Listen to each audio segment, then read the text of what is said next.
everybody.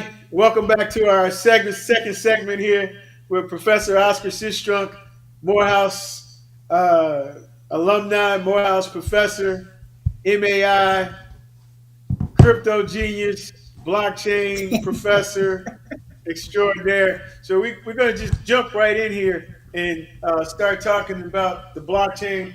Our last segment, we ended talking about why I was not accepted at Morehouse because I didn't pass the paper bag test. And I'm still somewhat salty about that, but we're not going to get Clearly. too deep down that rabbit hole. Well, what we want to talk about now is blockchain and Bitcoin as opposed to meme coins and those things that are kind of somewhat scams, but people make money, but they're really not a solid long term investment. We hit in the last segment about being able to purchase real estate utilizing fractional interest with Bitcoin, but also I like to talk about that, but then also segue into a lot of the work that you are currently doing, Professor Sistrunk, with the Foxwood Nation and the tribal community. So I know that you're teaching Bitcoin and you're teaching real estate. And so we are working on teaching not only at our 1890 land grant colleges, but our 1994 tribal colleges, which sort of parallels some of the work you're doing. Again, you being at Morehouse, you couldn't just go to a regular tribal college. You got to go to the Foxwood Tribal College, the cream de la creme, where the Foxwood got all the money up in Massachusetts. And so I know you spent a significant part of the year up there teaching as well. Can you talk to us a little bit about that? Yeah, sure. What happened is, again, you showed in the last show we talked about me being a deal or no deal, and from that TV show, one of my former students was working up at the tribe. Let me really quick talk about this tribe. This is the Mashantucket Pequot Tribal Nation. This is the tribe that met the Pilgrims. This is the tribe that got defeated first by the colonialists. When the colonists beat them, they then mixed them in with the slaves. So the tribe looked like you and me. So most people don't even think that they're tribal members, that they're actually a tribe. But they were the largest, biggest tribe in the area before the Europeans came. And now they look like us. And after they were the first tribe to be put on a reservation. Their reservation, which is the first in the United States, was put on land that couldn't be farmed. It was the swampland, and it was where the rocks were. It was a very rocky area. So they struggled for generations until finally they got the first uh, Native American country, I guess, nation to open up a casino.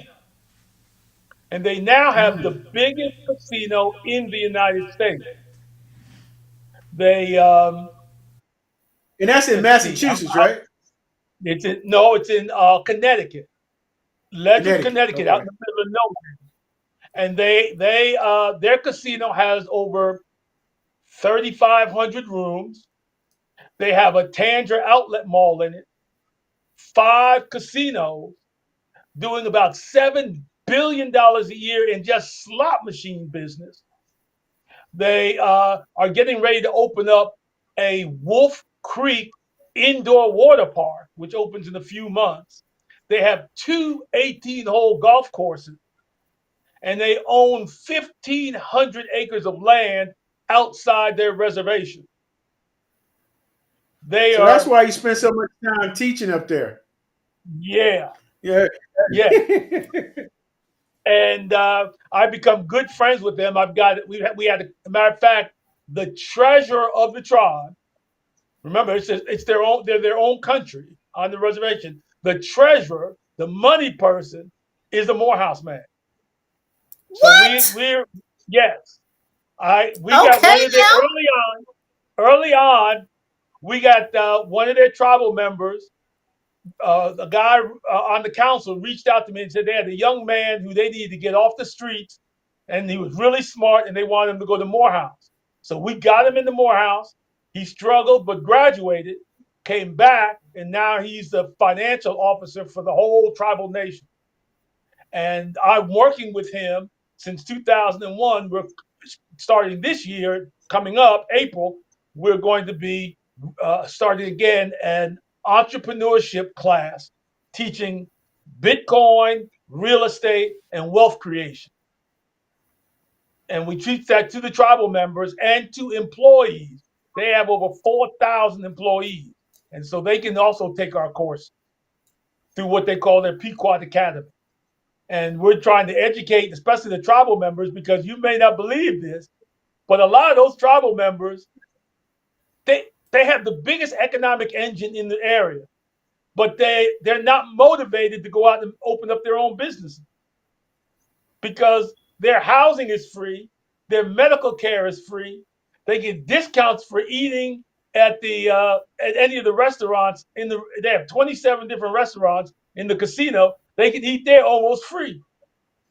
If you had Well, everything Oscar, given to you, I would beg to differ for you. I don't. I would say that it's not free. I would say that they paid an extremely high cost to be able to do it at a deferred level. So I right, think but they don't see it that way. they Those, are enjoying yeah, the. those that practice delayed gratification, they normally leave and become successful. It's the ones that practice instant gratification that just sit there and just don't really do anything. Now we help them open up some tribal businesses in the casino, and that's what I'm doing now. And so we have a relationship between Morehouse and the tribe. And starting in March is our first year in which we're going to send Morehouse students for spring break up to Foxwoods. And then in fall during homecoming, some of their high school students are going to come visit with us and begin to get that generational flow. Okay.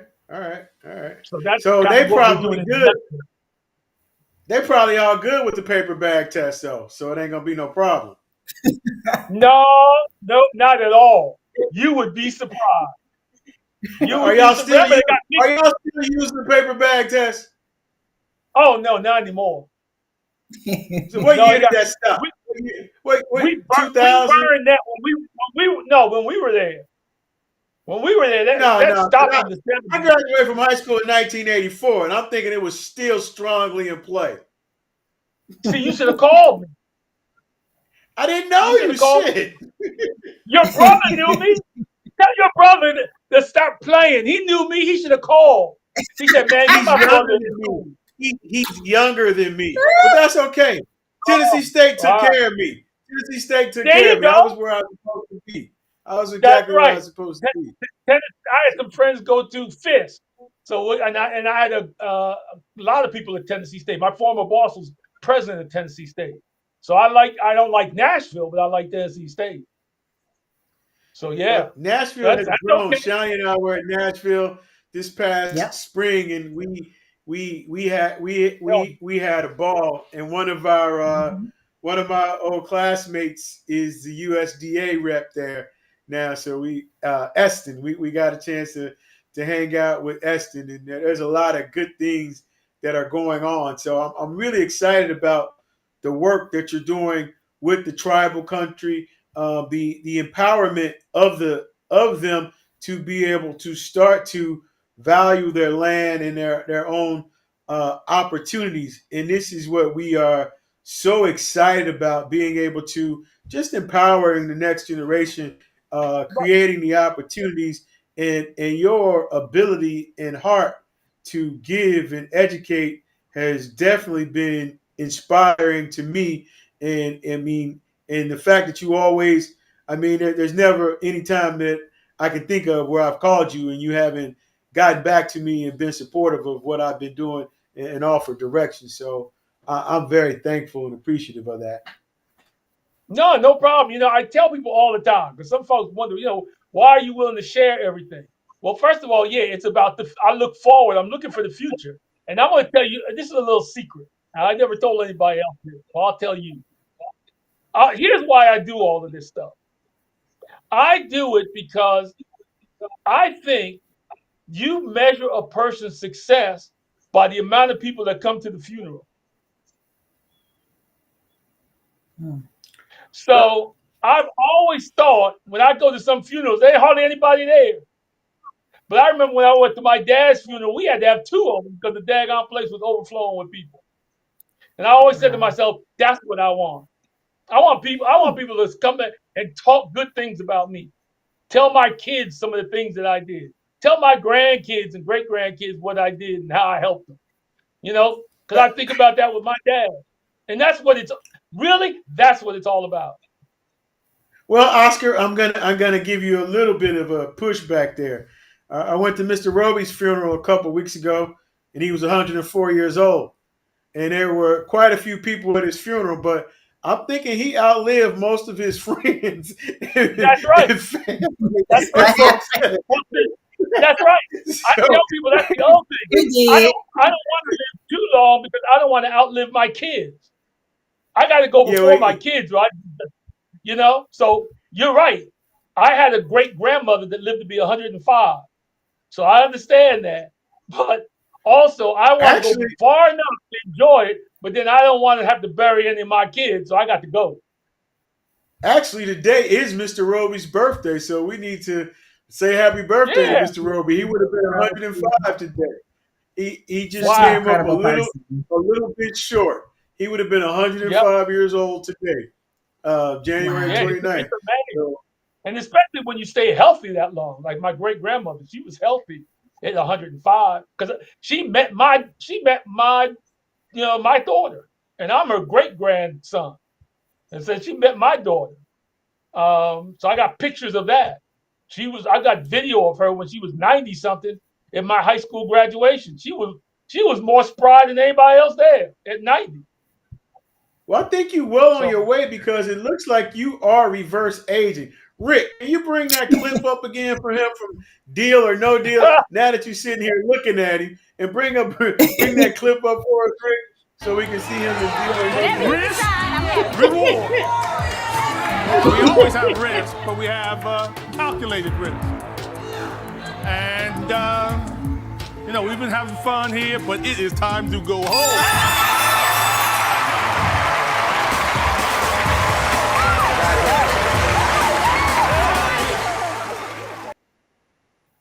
So, how old are you Wow. now, Oscar? I'm 68 now, and How old were you in that? let's see, 49. So, Definitely you've been aging drinking. backwards.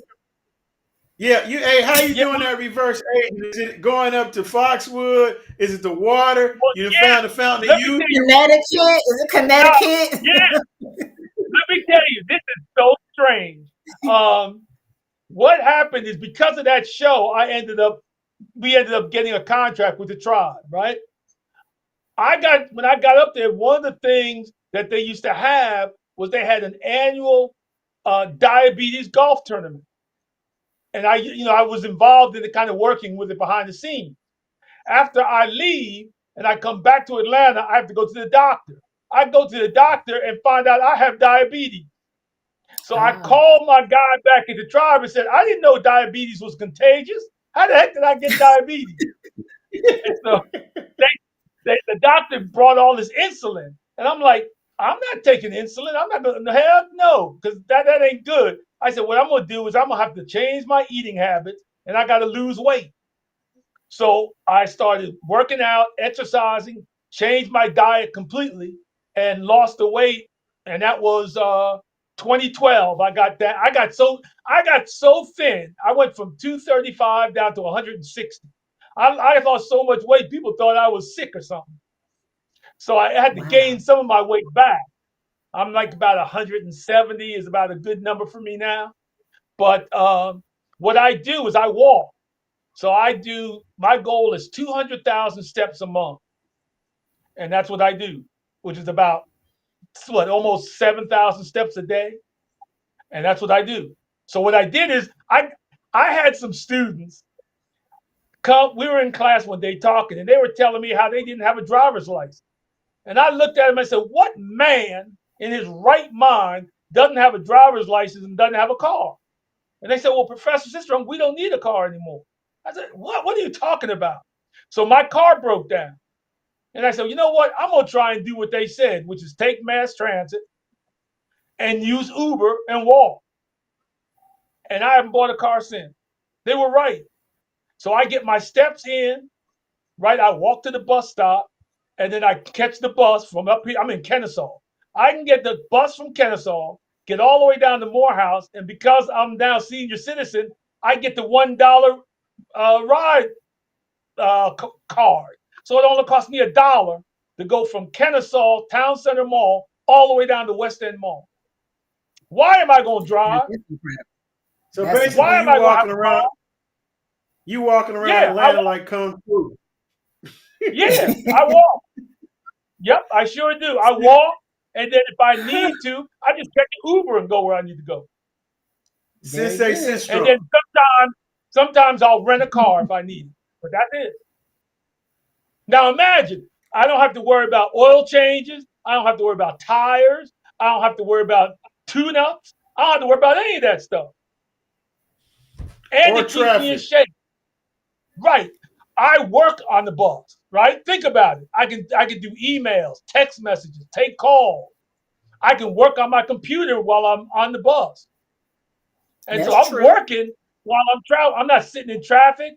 I'm not man, it's crazy. People don't realize it.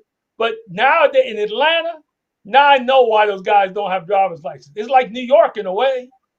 Because I don't if I need a car, I'll rent one. But it's Uber, walking, and the bus system. $1 all the way down to West End. Come on, man. You can't beat Plus that. I'm frugal. That's the way I roll. I'm kind of frugal anyway. Frugal or cheap? So, no, cheap means without. Frugal means you do the same thing if you want to do, just find discounts. So I use coupons, discounts. I do woo-woo with Kroger's all day long. I do 2-for-1 in Publix all day long. Right? So It doesn't bother me. But I got speak to a stay little in bit shape, right? I got to stay healthy so that I can be around for my grandkids. and that's your currency and longevity and how you reversed age from when That, you were on Deal or No Deal. that's All right. right, I think I I can get had to ready to change start walking. everything. I think I'm gonna get rid Yep, of it's my all car about shot. I walking. think I'm gonna start walking. One Yeah. thing Thad is not going to do is get rid of his vehicle. He will not. That's not happening. That's all right. No, I'm trying to get the Professor Sistrunk look. I'm gonna get rid I of it. want to be like Sistrunk too. Yeah, I'm telling I you. want to Just go think. backwards. Oh, let me ask you guys a question. How much do you pay for car insurance every month? Oh gosh, do we want to get There depressed you during go. this? I don't know what that number is. Yeah. I don't know what that Wow. number is. But I can But tell you thanks for what, based on what my rubbing kids that are in. saying, Right. I pay less in Uber than what they pay for insurance. Wow. Wow. So Never I'm quite good. looked at it like. Does that even include the Right. surge rates? Yeah. Oh yeah. Well, you got to play the surgery. See, once I understood how it works, I can play those rates. I can wait. I'll go to Barnes and Nobles and sit for a little while. I do the same thing when I go up to Foxwoods. I've learned the bus system up there. I'll go all over the region in the bus. I'll take Uber and I'll do all that kind of stuff. I'll walk. It's good, especially when it's nice outside. It gives me a chance to think. Right. And you speak to the non-fungible tokens and NFTs and how the students can sort of monetize that. It also how they're able to um, utilize NFTs for their recordings, artwork, and it kind of gives them agency over their work as well as residuals without having to register trademarks. That's right. What all that does, NFTs and the rest of them, and we're so early in this, but this is the time to learn it and invest in it while it's early, right? So what NFTs are going to do are allow you to basically take your trademark items and create however many copies of them you want, and to be able to sell them on the blockchain. And the blockchain keeps track of ownership, and also you get residuals from it, right? If somebody sells it to someone else, you can build into it that you get a cut of everybody's money. Every time it sells, you get a cut of it, no matter what it is, whether it's art, whether it's music, whatever it has to do. Even it could be real estate, it could be car titles, it could be any asset. RWA, real world assets. Watch that acronym as that begins to grow. It makes sense for us to be able to eliminate all the middlemen and control it ourselves. I was talking in class yesterday about that, how probably in the 90s, we were talking about music and how music was going to change and that music was going to be free, but music is the advertisement for the artists to then go on the road and make their money on the concert trail. So, or circuit. So what you want to do is music where they used to make money through selling records, for the most part, anybody gets some music for free, but they make their money by the concerts and stuff that they do. And the other things that they do, right, through social media and everything else that they're selling. That's how they become billionaires, and they don't need all that overhead. They don't need all that sponsorship anymore. They don't need somebody else managing all that, controlling everything, taking the rights. They have their own rights, and that's what NFTs are going to do. You're going to keep your own rights, and you don't have to, you don't have to give a cut to anybody else. And You you don't have to worry actually about know losing your how much publishing. stuff you're selling. Right. You don't have to worry about publishing or creative control. So I think that's Right. huge, and that's another opportunity that we've been able to expose the students to. And I wouldn't have had any idea if you hadn't taken the time to explain it to me, which has allowed me to be able to empower several folks along that lines. Not to the level that you're able to explain it and teach it, but I do have a pretty solid understanding. Yeah, all you have to do, see, is you just have to introduce it. Remember, a lot of us, we're not getting introduced to stuff. That's the problem. You just introduce it to them, and then those that are interested will take it on and just take it to the whole next level. But if you've never heard of it, if you've never been introduced by anybody about this kind of stuff, then how do you know where to begin? So my job is to at least introduce you to it, and then somebody else who you'll run into can explain it better. You begin to read books, watch YouTube videos, and do things. Before you know it, you're there, and you're ahead of the And that's game what now. And that's what Shani and I have been able to do on our tours. Our first goal is exposure. And then as we go to the schools and after exposure is then expansion. So that has been an incredible opportunity and eye opening to see the students be able to grow and the internships that we were able to place the students in this summer at the with the Forest Service. But also now I'm thinking, can we get some of our students up to Foxwood with you for a little while? Yep, I'm working on that right now. So yeah, we need to talk about that. I'm working on that right now because Woo, we got to So yes. get that next generation. See, again, I'm closer to the end than the beginning, and I'm looking forward to seeing my ancestors, and I want to make sure that my dad is proud of me when I see him. So I know he's therefore, already how are proud. you getting He's already proud. closer when you keep getting younger the older you get? I know it. Make it make yeah, I sense, know. Oscar. I can make sense. We live in the matrix. I don't believe we actually ever die anyway. I think we just get reincarnated and start all over again. So which pill did you take, the blue or the red? Both. I took both of them. You know me, I don't follow the rules. Both of them. Hell, they told me you could take one or the other. I said, who said? And I grabbed both of them and took them. So I'm in and out the matrix. You can't tell me what to do. Who do you think you are? Well, So that's what Oscar, I this tell has people. been great. I thank you. We've been trying to get this on the books for a while. We can chalk this one up and on to the next one. I'm so thankful. So Yes. if you all like this podcast, please like, share, subscribe, like, and share. We're trying to. Our name is 10K MA, and our goal is to get to 10,000 on. Our goal is 10,000 everywhere. If we can get to 10,000 on the podcast, 10,000 students, 10,000 appraisers, 10,000 assignments, we would be cooking with gas. And I believe at 10,000 we are able to close the wealth gap by 10%. So, and we can There you increase go. the gross domestic product by 10%. So, And we're gonna and get reducing that 10,000 Bitcoin. by 10%. Oh yeah, absolutely. 10,000 Yeah. Bitcoin is the goal. There you go. That's the There new. you go. So, Yeah, we can thank get you there. both. It's the matrix. Okay, all right. I'm looking forward. I'm gonna go get the red and blue pill as soon as we get off of here. Yeah. Take both of them. Don't let them fool you. Take both of them. All right, thanks, y'all. Appreciate both of you All all. right. Thank you. I had fun. Appreciate it.